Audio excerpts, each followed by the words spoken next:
homeschooling basic blog series. This one is going to be all about teaching math. Now, sometimes math, like I love math, love it, and so I don't get intimidated by it at all because I really enjoy it. And so, but many people I know just do not enjoy math at all. So the thought of it, they're like, oh, they're very intimidated about teaching it to their children. Don't be intimidated. It really is very simple. How can you go about teaching math to your child without former textbooks? You can download it off my site for free. You can have everything right there, and it's really easy. You can play games. You can play games with your children that teach them math. I did a lot of that in the beginning before I had to do a lot of written things and bookwork and things like that. And so we just played games. We did games that taught math. You know, there's a Monopoly that will teach money, and the game of life, and Yahtzee, and all those different games, card games that can teach different skills where they can learn a lot of their basics things. Like war, we did 2 cards and then they would have to add them up together, or they subtract them together, and whoever won. And so there's just tons of different ways, sorry for the neighbor dog barking, that you can teach math without using a textbook. As they get older, even the textbooks that you do get, don't be afraid. Like if you have to teach algebra to your child and you don't know how to do that, the teacher copies of the textbooks have it word for word in the textbook what you have to actually say to your child, how to write it down on the chalkboard, and different examples of how to do it. So don't be scared by it. There's also so many free stuff online. You can Google all day long lots of free math lessons, and there's lots of sites dedicated to it, and I know a lot of schools dedicate a lot of pages to it. So, and there's videos, and there's also online courses. So there's so many ways to teach math. So don't be intimidated by thinking it's too hard, because it's not. Sometimes in your homeschool circle groups, if you have like a enrichment classes or Excel classes, sometimes a parent will take on teaching a math class to the older children. So don't be afraid by teaching math. It really isn't as bad as it is. Manipulatives, there are going to be tons out there. I think I might say it wrong, Cuisinart rods, and I'm sorry if I'm saying it wrong. Those are really expensive, and you think that you really need them. You don't need them. Go get objects, everyday household objects. Get M&Ms and let your children learn to count them. Use toothpicks, use straws. We used, when my children were learning about like base 10 and learning about groups and things like that, we did toothpicks, and we would get 10 toothpicks and we'd put them together, and that would be considered the tens place. And then I put a whole bunch together and pretended it was 100, and show them that would be representative of hundreds place. And so just to show the way that how you regroup and how you do that. And so you can do that stuff. You can use little candies, things like that. That will help teach them adding, subtracting, multiplying, dividing. There's so much you can do just in everyday life with cooking. What do I do if I have to double this recipe? What do I have to do if I have to half this recipe? Or there's 10 children here. I don't have 10 children.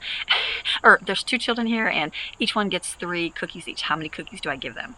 And you can show them how you can use real life math, because most math are just textbooks, which are great, but you need to learn how to apply it to the real world. And so my kitty cat's chasing a chicken. And so having those real life skills and knowing how to apply them and teach them how they're relevant for their everyday life is a good skill to do. There is, I think there's no way of getting around the math drills. I know even as a child we did flashcards, and then we did speed test, and those are fine. We used to always get the flashcards, and then my children lost them, and I'd have to buy them every year, and that got frustrating because it got expensive, and I'm like, oh, who took my flashcard? And so we found extramath.org,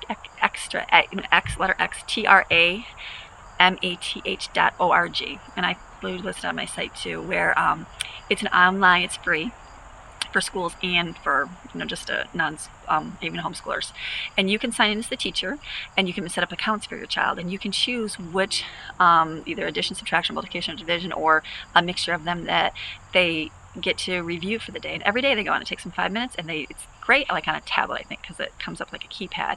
And so they go through and do their math drills, and then they'll quiz them on the ones they know, quiz them on the ones that they don't know, and they'll move them up in level automatically and give them a report, and they send you an email. I believe it's every week. We haven't started yet this year, but I think it's every week they send you an email, and it will tell you in the email what they're at, what level they're at, and how many they've mastered, if like a red, yellow, or green to tell you what the progress is. And it also tells you which days they did it, so as the parent if they did their math drills or not. So that to me is probably my most favorite thing for my children, because we've done all of it. We've done the flashcards, we've done the math speed test, and it was not fun, but this is something that they really enjoy, and it's repetition and helps go over the ones they need to know instead of doing the ones they already know. So free, can't beat it. So check that out, the extramath.com or .org. Saxon Math is another really good math. If you can get an old Saxon Math textbook, look online, or get a new one too if you want to buy the new one, but look for old ones. Those are really good for, they're more advanced. They do a lot of repetition in how they teach your children math concepts. So that's we've used that over the years, and then we've enjoyed it. There's just a lot to it. I know in mine, when I do my math with my children, I don't do review as much. I figure if they know it, they know it, and then we'll move on to the next concept. We used to do a series called Key 2 series and Key 2 series, and it was like key to decimals, key to fractions, and so it just focused like on a workbook type thing on just fractions alone, and it was tons and tons of fractions. Once they mastered fractions, they went on to decimals, and that was just something else we enjoyed as well over the years. But again, I just give you free on my site. Go ahead and use that. But if you wanted something more specific, so math is very easy to teach. It really is. Get them learning real life.